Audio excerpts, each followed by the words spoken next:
It's a vaguely Soviet, post-apocalyptic, dystopian, abandoned hellhole full of guns and homes to loot. And you and 99 strangers are jumping off of a burning plane right into it. Your parachute will ensure the fall doesn't kill you, but once you're down there, it's you against the island. 99 strangers are on the hunt for you and each other. Every single one of them wants to be the last one standing. Every single one of them wants to win. They loot homes as soon as they land, hunting for weapons and armor, scrounging the map to find anything that could be of use, looking down your sights as you open the door and a guy with a shotgun blasts you in the face. People have always wanted a Battle Royale video game, but it never happened. First came the original Teen Deathmatch Island Battle Royale. The Japanese book and movie told the story of 42 students dropped on a deserted island and forced to kill each other until only one was left.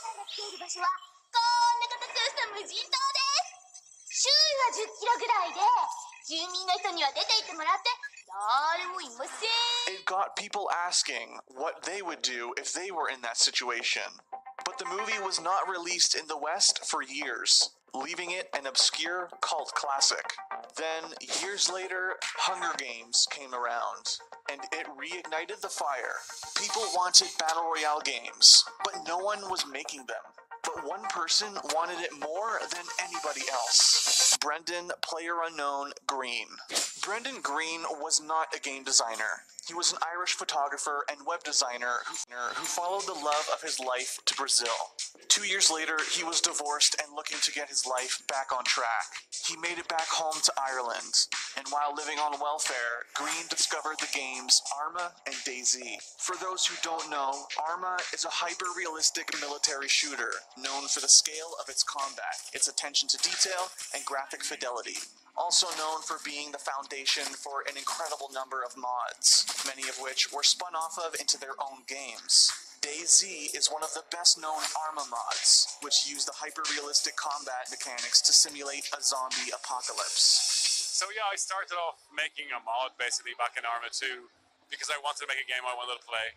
I saw games like the Survivor games, which were events for streamers, and I wanted to play that myself. So I decided to see if I could actually make one, and Arma 2 Battle Royale was born. The Battle Royale mod for Arma 2 was a departure from the tightly directed experiences offered by AAA games like Assassin's Creed. Green was not interested in those types of games. He wanted something looser, something grittier, something that gave you the freedom to show what you would do in a battle to the death. As DayZ broke free of Arma and became a standalone game, other developers took notice of how popular Green's mods were in the niche Arma community. Sony Online Entertainment, now known as Daybreak, hired Green as a consultant on their own DayZ-style zombie survival game. That mode eventually became H1Z1 King of the Kill, but by February 2016, Green had moved on. He was headed to Korea, where he got an interesting offer. Chang-Han Kim, a Korean game designer working for Bluehole, wanted to make a Battle Royale game.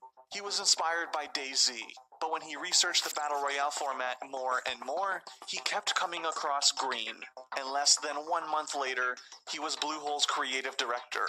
Development moved fast. Green and Kim's team had the autonomy to create the game that they wanted, and they wanted it to be playable within 1 year.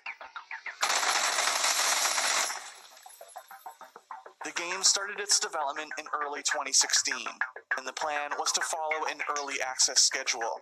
Green and Kim wanted to get the game in customers' hands fast for a low cost, and keep improving it over time. But the foundation needed to be laid down before anything else.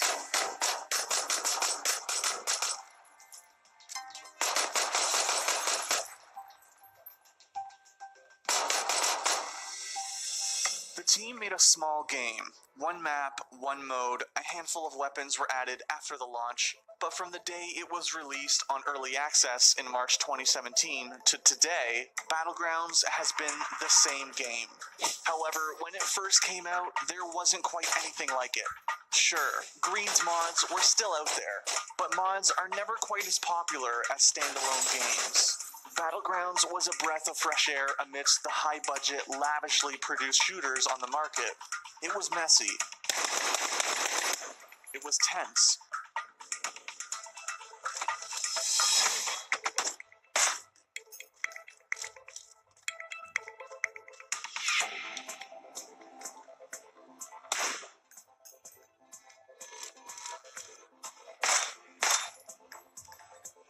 And it was complicated, but most importantly, it was fun. The island is the most important part too. While Green has said that his team is working on more maps, Erangel will always be the most iconic thing about Battlegrounds. It's the game's main character, with familiar landmarks, wide open spaces, and bizarre, unique topography. It's not realistic. Swamps, farmland, mountains, and towns all mingle together to make a backdrop that has much of a hand in the action as the players do. And the players came to Battlegrounds fast. For only $20, they got to live the fantasy of surviving the apocalypse. The game's player base grew every week. 10 million rounds of Battlegrounds were played in the game's first 4 months, and it made $11 million in 3 days. By April, it had sold 1 million copies. 1 month later, it was at 2 million. The next month, it hit 4 million. In August, Battlegrounds became the most played game on Steam in terms of concurrent players. By September, it had beaten Dota 2's record of 1.29 million concurrent players. By October, it had hit 2 million players on Steam, and became the most popular game in South Korean PC bungs, beating longtime king League of Legends. When the game cracked 2 million copies sold, Bluehole held a charity invitational tournament. I killed him? Let's go, baby! Woo! 3 months later, ESL held the first major Battlegrounds tournament, cementing a possible esports future for the game.